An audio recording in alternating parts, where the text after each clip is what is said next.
और अब बात शहर शहर आग के कहर की, जहां कर्नाटक के शिमोगा जिला कल तेज धमाके से दहल उठा। विस्फोट इतना भीषण था कि कई घरों के शीशे टूट गए, वहीं कई लोगों की जान भी चली गई। पुणे में कल सीरम फैक्ट्री में आग लगी थी, जिसमें 5 लोगों की मौत हुई थी, जबकि दिल्ली के आईटीओ में एक बिल्डिंग में आग लग गई। हालांकि फायर ब्रिगेड की गाड़ियां मौके पर पहुंची और आग पर काबू पाया। 3 तस्वीरें, शहर शहर आग का कहर, शिमोगा, पुणे और दिल्ली की तस्वीरें।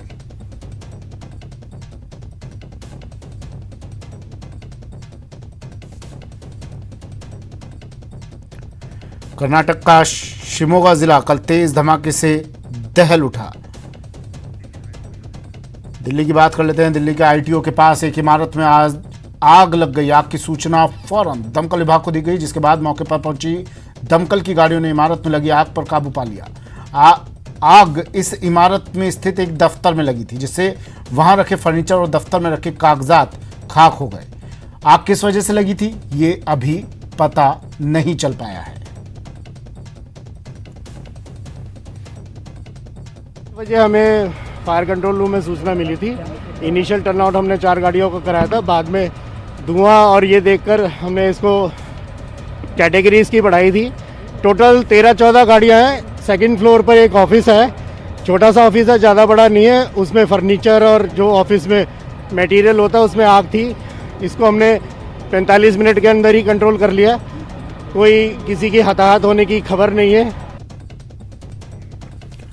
कर्नाटक के शिमोगा में धमाका हुआ। विस्फोटकों से भरे ट्रक में धमाका हुआ। 10 लोगों की मौत की आशंका है।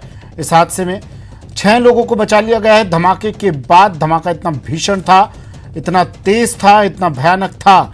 धमाके के बाद सड़क में भी दरार पड़ गई। 10 लोगों की मौत, 6 लोगों को सुरक्षित बचा लिया गया। शिमोगा में यह हादसा हुआ। विस्फोटकों से भरे हुए ट्रक में धमाका, 10 की मौत। वहीं मुंबई में आग का तांडव दिखाई दिया।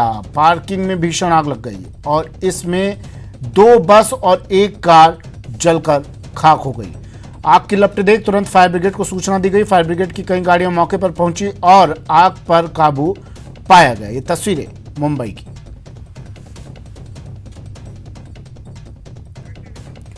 महाराष्ट्र के नासिक में भी आग की तस्वीरें सामने आई। नासिक महापालिका में दूसरी मंजिल पर आग लग गई। शिवसेना ग्रुप लीडर की केबिन में यह आग लगी है। तुरंत दमकल विभाग को सूचना दी गई। अग्निशमन की 2 गाड़ियां, फायर ब्रिगेड की 2 गाड़ियां मौके पर पहुंची और आग बुझाने की कोशिशें की जा रही है। सभी कर्मचारियों और अधिकारियों को ऑफिस से बाहर निकाल दिया गया है। और अब बात राजधानी जयपुर की, जहां मानसरोवर थाना इलाके के नारायण विहार में देर रात अचानक आग लगने से अफरा तफरी मच गई। आग की सूचना मिलने के बाद जब पुलिस पहुंची तो तुरंत दमकल विभाग को सूचित किया गया और मौके पर दमकलों को बुलाया गया। वहीं पुलिस ने बताया कि खाली प्लॉट में इवेंट मैनेजमेंट कंपनी का सामान रखा था। इस जगह को गोदाम के रूप में काम में लिया जा रहा था। यहाँ पर देर रात आग लगी। आग लगने के बाद प्लास्टिक, थर्मोकोल समेत अन्य सामान के चलते आग तेज होने लगी। उसके बाद देर रात से आज सवेरे 6 बजे तक दमकलों ने 20 से भी ज्यादा चक्कर लगाए और आग को काबू में किया गया, लेकिन उसके बाद भी वहां से धुआं अब तक उठ रहा है।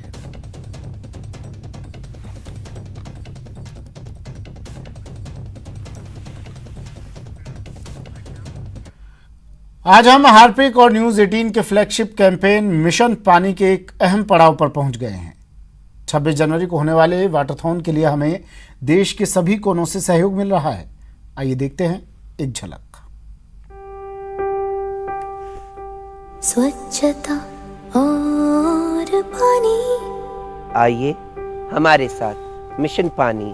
पानी जो जिंदगी की मूल धारा है, पानी जिसे हम गंगा कहते हैं, पानी जो सबसे पवित्र है, उसे बचाने का मिशन अब तैयार हो चुका है। कमर कस के साथ जुड़िए, आइए पानी बचाइए। हमको बचानी है ये जिंदगानी। और अब बात शहर शहर नशे पर नकेल की, जहां प्रदेश में आबकारी विभाग एक्शन में दिखा और अवैध शराब तस्करों पर जमकर कार्रवाई की गई। श्रीगंगानगर में आबकारी और पुलिस विभाग की ओर से अवैध शराब के ठिकानों पर कार्रवाई की गई। वहीं सीकर जिले के नीमका थाना में आबकारी विभाग ने आज एक बड़ी कार्रवाई करते हुए अवैध शराब से भरे एक ट्रक को जब्त किया।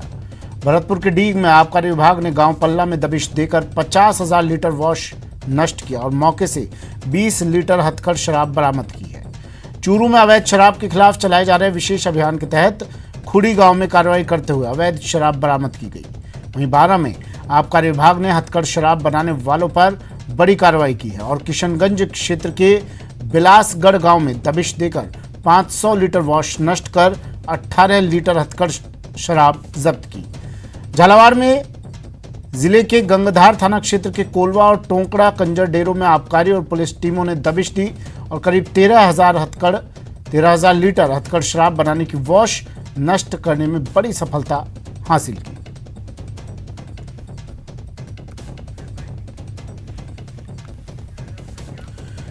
और अब बात अवैध अतिक्रमण पर लीगल अटैक की। श्रीगंगानगर के सूरतगढ़ में किशनपुरा आबादी से सटी भूमि पर किए जा रहे एक अवैध अतिक्रमण को नगर पालिका अमले ने ध्वस्त कर भूमि को सीज कर दिया। वहीं बीकानेर में आज से नगरीय कर बकायादारों पर कार्रवाई की शुरुआत हो गई है। बकायादारों को नोटिस देने के बाद आज सीज की कार्रवाई की गई।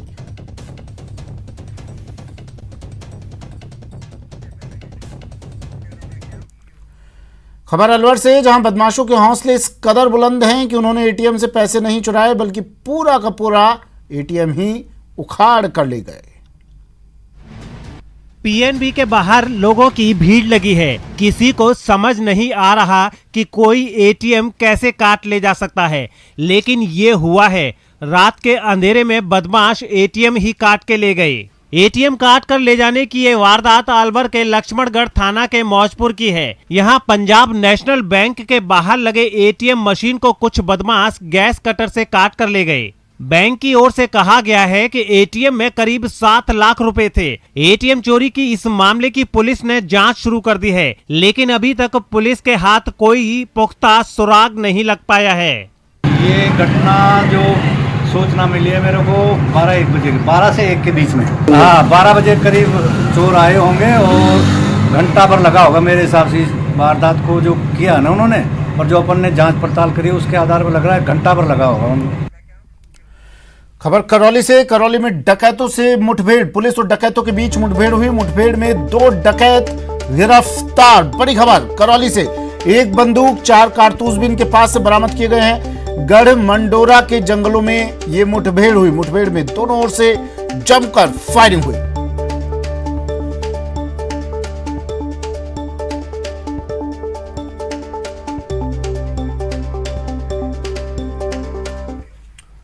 प्रधानमंत्री नरेंद्र मोदी ने आज असम की तेजपुर यूनिवर्सिटी के दीक्षांत समारोह को वीडियो कॉन्फ्रेंसिंग के जरिए संबोधित किया। इस दौरान पीएम ने टीम इंडिया की ऑस्ट्रेलिया में जीत का खास तौर से जिक्र किया और उस सीरीज के किस्सों से युवाओं को प्रेरित किया। आप लोगों में से बहुतों ने भारतीय क्रिकेट टीम के ऑस्ट्रेलिया टूर को फॉलो किया होगा। इस टूर में क्या क्या चुनौतियां हमारी टीम के सामने नहीं आई। हमारी इतनी बुरी हार हुई, लेकिन उतनी ही तेजी से हम उभरे भी और अगले मैच में जीत हासिल की। चोट लगने के बावजूद हमारे खिलाड़ी मैच बचाने के लिए मैदान पर डटे रहे। चैलेंजिंग कंडीशंस, इसमें निराश होने के बजाय हमारे युवा खिलाड़ियों ने चैलेंज का सामना किया, नए समाधान तलाशे। कुछ खिलाड़ियों में अनुभव जरूर कम था, लेकिन हौसला उतना ही बुलंद दिखा। उनको जैसे ही मौका मिला उन्होंने इतिहास बना दिया। एक बेहतर टीम को अपने टैलेंट और अपने टेम्परामेंट में वो ताकत थी जिससे उन्होंने इतने अनुभवी टीम को, इतने पुराने खिलाड़ियों की टीम को पराजित कर दिया। युवा साथियों, क्रिकेट के मैदान पर हमारे खिलाड़ियों की ये परफॉर्मेंस सिर्फ स्पोर्ट्स के लिहाज से इंपॉर्टेंट नहीं है, एक बहुत बड़ा लाइफ लेसन भी है। पहला लेसन ये कि हमने अपनी एबिलिटी पर विश्वास होना चाहिए, कॉन्फिडेंस होना चाहिए। दूसरा लेसन हमारे माइंडसेट को लेकर है। हम अगर पॉजिटिव माइंडसेट से लेकर आगे बढ़ते हैं तो रिजल्ट भी पॉजिटिव ही आएगी।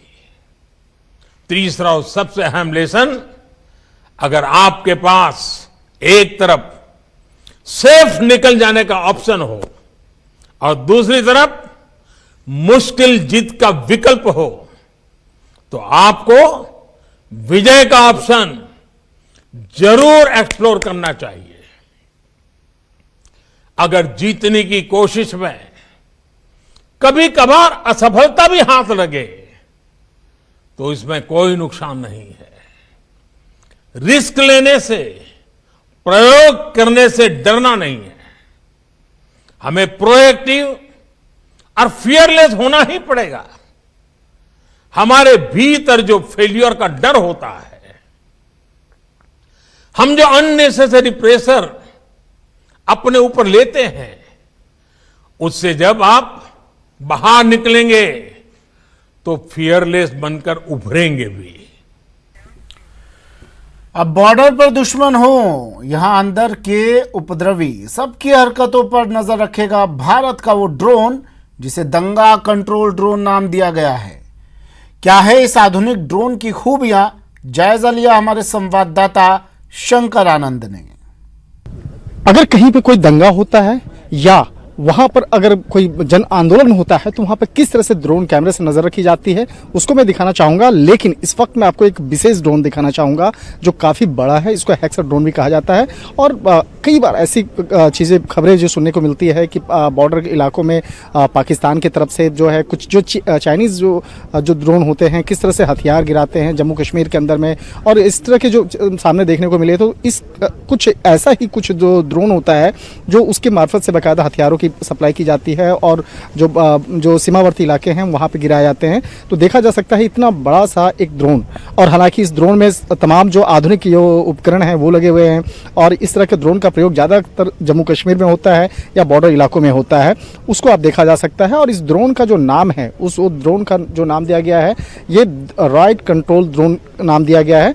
इसके बारे में मैं कुछ बातचीत भी करूंगा। अच्छा, ये इसका कितना वजन होता है और किस तरह से ये काम करता है? इसका कुल वेट 12 केजी है और ये 3 केजी वेट लेके 10 किलोमीटर तक दूर जा सकता है 500 मीटर हाइट से। कितने देर तक ये आकाश में? 30 से 40 मिनट तक ये काम कर सकता है हवा में। उसके बाद इसको वापस RTS अपने रिटर्न टू होम आ जाता है जहाँ से इसको फ्लाई किया है। इसमें 4 ग्रेनेड लोबिंग के होल दिए होते हैं जो दंगाइयों पर काबू करने के लिए दिए गए हैं।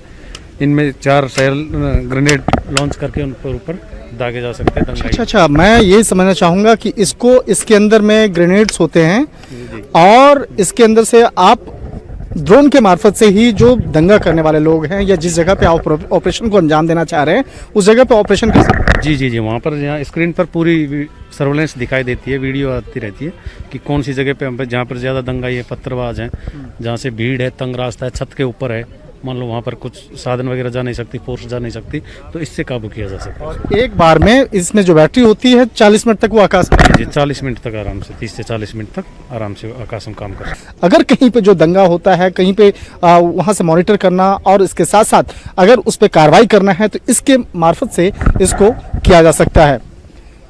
वीडियो जर्नलिस्ट जगदीश गौतम के साथ शंकर आनंद, न्यूज़ 18 दिल्ली।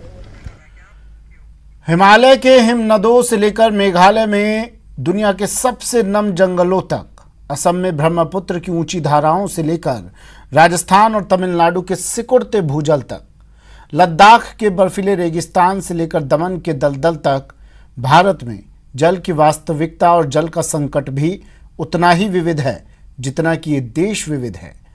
आज हम इसके कई पहलुओं में से एक पहलू को प्रस्तुत कर रहे हैं। स्वच्छता और पानी,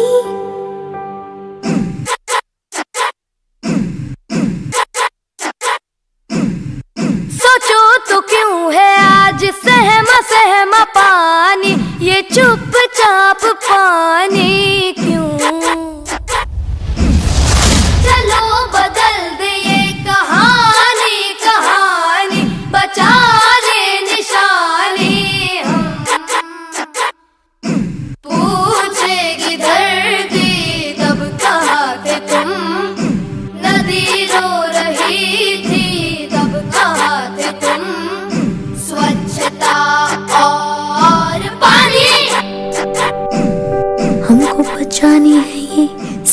जिंदगानी। बुलेटिन में अब बात बाड़मेर से लापता युवक गेमरा राम की, जो पाकिस्तान में पाया गया है। वो 2.5 महीने से लापता था। भारत से लापता, पाक में मिला। पाकिस्तान कैसे पहुंचा गेमरा राम? क्या है गेमरा की गुप्त कहानी? ये तस्वीर उसी गेमरा राम की है जो बाड़मेर का रहने वाला है, लेकिन 2.5 महीने पहले ऐसा गुम हुआ कि परिवार वालों का दिन का चैन और रातों की नींद छिन गई। परिजनों की अब एक ही गुहार है, कोई तो हमारे गेमरा को हमसे मिला दो। गेमरा राम 16 नवंबर से लापता है।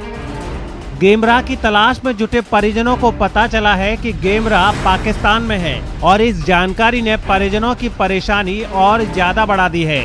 पुलिस थाना बिजराड़ में एक रिपोर्ट दी कि उनका बेटा है 19 वर्ष का और वो उसके कुछ रिलेटिव्स जो इनके बॉर्डर के उस तरफ रहते हैं और वो काफी समय से ऐसे कह रहा था कि मैं वहां जाऊंगा। बीएसएफ के मुताबिक कुम्हारों का टीबा का रहने वाला 19 वर्षीय गेमरा पाकिस्तान में फंस गया है। पाक रेंजर्स ने सिंध पुलिस की हिरासत में होने की पुष्टि भी की है। 77 दिन से पाकिस्तान की जेल में बंद है गेमरा राम, जिसे कानूनी औपचारिकताएं पूरी होने पर भारत को सौंप दिया जाएगा। अब गेमरा के पाकिस्तान जाने की कहानी भी जान लीजिए। मिली जानकारी के मुताबिक 2.5 महीने पहले मजदूरी से लौटने के बाद पड़ोस में प्रेमिका के घर गया गेमरा राम, लेकिन परिजनों के देखने पर बदनामी के डर से पाकिस्तान भाग गया। इस बारे में बाड़मेर पुलिस ने बीएसएफ को 2 बार पत्र भी लिखा। गेमरा के पाकिस्तान चले जाने को लेकर पत्र लिखा, लेकिन गेमरा राम के पाकिस्तान जाने से सरहद के निगहबानों पर गंभीर सवाल खड़े हो गए हैं। आखिर बीएसएफ से बच के बॉर्डर कैसे क्रॉस किया? पुलिस और बीएसएफ में तालमेल क्यों नहीं? बीएसएफ पुलिस को क्यों नहीं दे रही जानकारी? ऐसे तमाम सवाल हैं जिनका जवाब गेमरा के भारत आने पर ही मिल सकता है। बहरहाल बाड़मेर जैसलमेर के पूर्व सांसद कर्नल मानवेंद्र सिंह ने भी अपनी तरफ से गेमरा की वतन वापसी के प्रयास तो शुरू कर दिए हैं, लेकिन गेमरा की घर वापसी कब होगी, ये अभी सबसे बड़ा सवाल है। न्यूज़ 18 राजस्थान के लिए बाड़मेर से प्रेमदान की रिपोर्ट। और अब आगे खबरों में झालावाड़ जिले का रुख कर लेते हैं, जहां बीकानेर का रहने वाला साइकिल यात्री युवक जिले में पहुंचकर लोगों को पर्यावरण संरक्षण का संदेश दे रहा है। साइकिल से संरक्षण संदेश।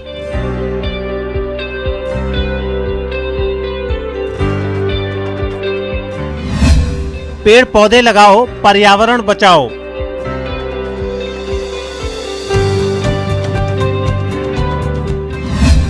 भिखाराम का भविष्य बचाओ अभियान।